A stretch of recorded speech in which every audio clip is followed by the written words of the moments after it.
You ever notice how in the quietest towns, the loudest things happen just beneath the surface? That's Maple Ridge for you. A place where everyone knows each other's middle name and the only thing. Thicker than the morning fog is the old grudges folks pretend not to have. I grew up here, left for a while, came back with scars no one could see, and a daughter who makes every bruise worth it. But I'll tell you, nothing quite prepares you for the day your old life crashes straight into your new one. That morning started like any other, sun climbing over the water tower, coffee brewing. Strong enough to wake the dead, and Lily, my 9-year-old, already at it with our mud socks, laughing so hard she could have split the sunrise in two. I remember leaning on my truck at the gas station, thinking I might finally get a break from the ghosts I carried, and for a second, it almost felt true. Then came the engines, rumbling like a storm on a cloudless day. Chrome flashing, black leather, a dozen riders pulling up like they owned the earth, and leading them, Cole Rider. Now, you don't have to look twice at a man like Cole to know trouble follows him like a shadow. He's got that permanent scowl, a snake tattoo crawling up his neck, and a voice you'd cross the street to avoid. He used to be just another rough kid from Maple Ridge, but somewhere along the line, he picked up a gang and left his heart behind. He called out to me, loud enough for everyone to hear, mocking my time in the army, my job at the garage, the way I raised my girl. I kept my voice even, my body still. You learn, after enough nights under fire, that sometimes stillness speaks louder than shouting. The Vipers started their little show, knocking over trash cans, spilling hot coffee down my chest, trying to get a rise out of me, out of anyone. Lily's eyes got wide, and for a second I remembered all the reasons I tried to keep my past separate from my present. But when Cole asked if I was going to call the sheriff, I just smiled and made a quiet call of my own, shepherd's call. He didn't get it, but that's all right. Most folks only understand the noise. Funny thing about bullies, they always think they're the main character, until you stop playing their game. I didn't raise my voice. I didn't flinch, and that shook him more than if I'd thrown a punch. You could feel the tension, the way everyone held their breath, waiting to see who'd break first.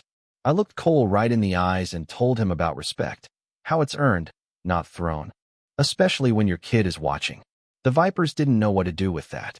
Cole tried to play it off, but you could see it, some part of him remembering we weren't always on opposite sides of the line. The thing is, we'd once worn the same uniform. I keep this old photo in my wallet. A bunch of us, arms slung around each other in the desert, days before Jimmy Caldwell didn't come back. I showed Cole that photo, right there in the parking lot, and for a heartbeat, all his bravado disappeared. I reminded him what Jimmy said before that last ride out. If I don't make it, don't let it break you. Make it mean something. Maybe it wasn't the words, maybe it was the memory, but Cole's jaw tightened, and for once, he backed down. They rode out, engines growling like a wounded animal, and the lot was quiet again. Lily crawled into my lap and asked why people try to scare us. I told her sometimes folks forget who they are, and when they do, they try to scare someone else into remembering for them. That's the truth, isn't it? Fear is just a cover for loss. But that wasn't the end. Maple Ridge is the kind of place where nothing stays secret for long. Word spread. Before noon, the Iron Wolves, the old crew, mostly veterans, showed up. Travis Cole at the front, the kind of friend you can call after a decade of silence, and he still shows up ready to stand by you. The Wolves didn't come for a fight. They came to show that respect still lives here. We didn't need fists. We needed presence. The balance shifted.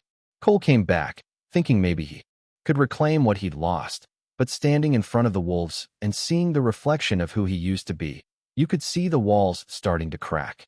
Sheriff Grace showed up, sizing up both sides, not with a gun on her hip, but with that look that says she knows more about your story than you wish she did. She didn't break up a fight. She offered a second chance. And for once, Cole took it, even if he wasn't sure what that meant yet. Days passed. Then came the vandalism. A brick through my garage window, coward spray painted in dripping red. Cole's old crew, lashing out at what they couldn't understand. My girl helped me paint over it, not to erase it, but to rewrite it. Courage, in bold gold letters, right there for the whole town to see. It became more than just a word. Folks showed up, veterans, neighbors, even a couple of kids from the other side of the tracks, everyone wanting to add their brushstroke, their handshake, their small bit of healing. That night, Cole came to me on the old bridge. He carried a gun, not for me, but for the war still raging in his own heart.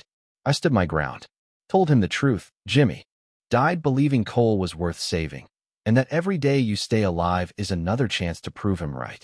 It took everything in him, but he put the gun down, and for the first time in a long time, he let himself be seen, not as a villain, but as a man lost and finally, maybe, willing to come home.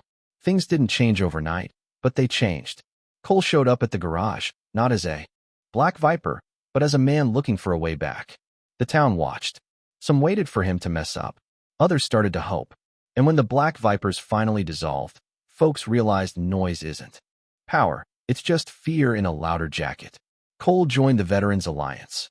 He spoke at the town hall, voice shaking but honest. He said, "I thought silence meant weakness, but I was wrong. Sometimes, the strongest man in the room is the one who stands still." Maple Ridge changed. The old-timers nodded at him on the street. The kids from the high school came to learn about engines and life. My daughter, she watched it all and asked me why I'd helped him. I told her, because someone once helped me. She smiled, and I knew she understood. When the town held its first ride for hope, bikers from miles around rolled in. Not to make trouble, but to raise money for the kids of fallen soldiers, to fix old houses, to be part of something bigger than themselves. I rode up front, Lily cheering from the sidewalk. Cole wore a vest with a single word over his heart: respect. The ride was quiet, no showboating, just the steady roar of engines and a town learning what it means to forgive. Now, the garage wall still reads courage, and folks say the air in Maple Ridge feels different, like we all let out a breath we didn't know we'd been holding. Cole's thinking of running for council. My girl drew his first campaign poster in crayon, and every so often, someone stops by, tells their story, asks if there's still work to do. There always is. If you're hearing this, wherever you're sitting, maybe you know what it's like to carry something heavy, to wish someone would just stand still long enough for you to remember who you were. Or maybe you're the one holding the silence, waiting for someone else to find their way back. Either way, that's the kind of strength I hope sticks with you. So, let me ask, when was the last time you saw someone earn respect? Not demand it. Drop your story below. Tell me what justice looks like where you live. I'd love to hear from you. If this hit home, stick around. There's more to come. Because courage runs quiet, but its echo lasts a lifetime. You know, I thought that'd be the end of it. But life, it's never that tidy. After the ride, Maple Ridge settled into a new rhythm, a little quieter, a little kinder. Most mornings, I'd find Cole waiting outside the garage before sunrise, sometimes with donuts, sometimes with nothing but 2 strong cups of coffee and the look of a man trying to outrun his own shadow. You could tell he was getting lighter, day by day. He'd laugh with Lily, teach her how to fix a flat or change a headlight, even started showing up at community meetings, awkward at first, but present, which is saying something for a man who spent years hiding behind noise. But scars, they don't just fade because you paint over them. Some folks in town still looked at Cole sideways. You could see it at the grocery store, at the diner. Old men would lower their voices, and parents would pull their kids a little closer. Cole noticed. Of course he did. And some days that old bitterness would flicker in his eyes. But every time, he'd catch himself, sometimes with a joke, sometimes with a deep breath, and keep going. Then came the week when the world decided to test what we'd built. Somebody slashed the tires on my truck and spray-painted Trader across the tailgate. I'd be lying if I said it didn't get to me. But Lily, she just looked at the mess and said, "That's not about you, Daddy. That's about them."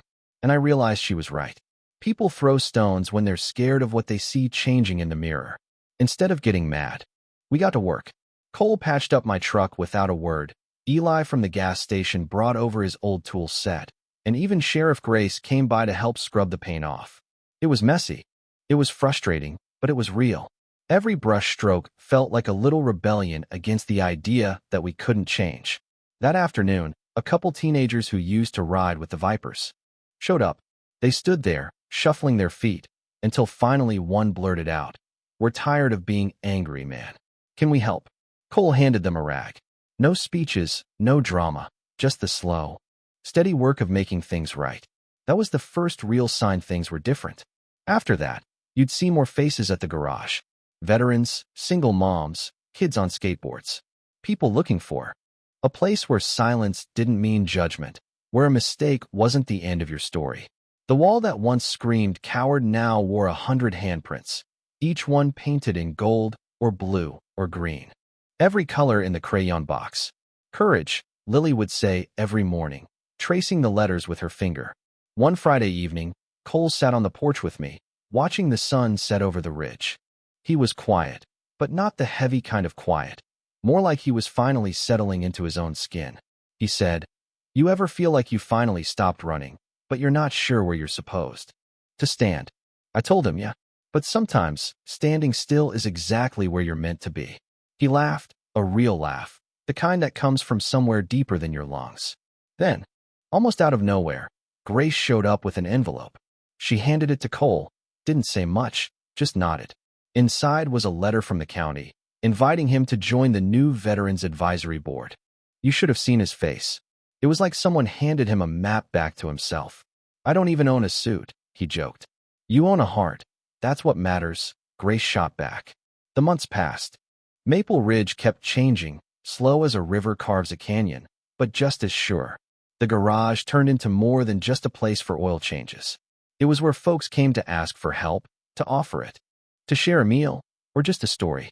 Eli painted a second sign at his station. "Redemption's got a motor." Nobody ever took it down. You know, I think about Jimmy Caldwell a lot, especially on the quiet nights. About how one kid's sacrifice set off a ripple that didn't stop when the dust settled. About how Cole finally forgave himself. Not because he forgot what happened, but because he finally believed he could be something more. And how my own daughter, every day, keeps teaching me that courage isn't just something you do once. It's something you choose, over and over, even when no one's looking. And in the end, maybe that's what this whole story's about. Not about fighting your way back, not about erasing what you did or what was done to you, but about standing still long enough for the world to catch up, for forgiveness to find you, and for your heart to remember what home feels like. Now, as autumn settles in, Maple Ridge feels different. Softer, maybe, or just more honest. I see Cole laughing with the high schoolers, showing them how to rebuild an engine. I see Grace patrolling, not as a threat, but as a reminder that law can have a human face. I see Lily, always Lily, racing through the leaves, her laughter carrying further than any engine ever could. And sometimes, just sometimes, I see a few old vipers riding through town, slower now, stopping to wave, not because they have to, but because they finally want to. I guess what I'm trying to say is, this place, these people, we're all still a work in progress. And if you ever find yourself on the edge of giving up, or believing you're too far gone to come back, just remember this. There's always a bridge somewhere, waiting for you to cross, a porch light left on, a word painted in gold to remind you, courage isn't loud, but it's the only thing that keeps the world turning. So what about you? Who stood still for you when you needed it most? Drop your story in the comments. Let's keep this conversation going. We're listening. We always are.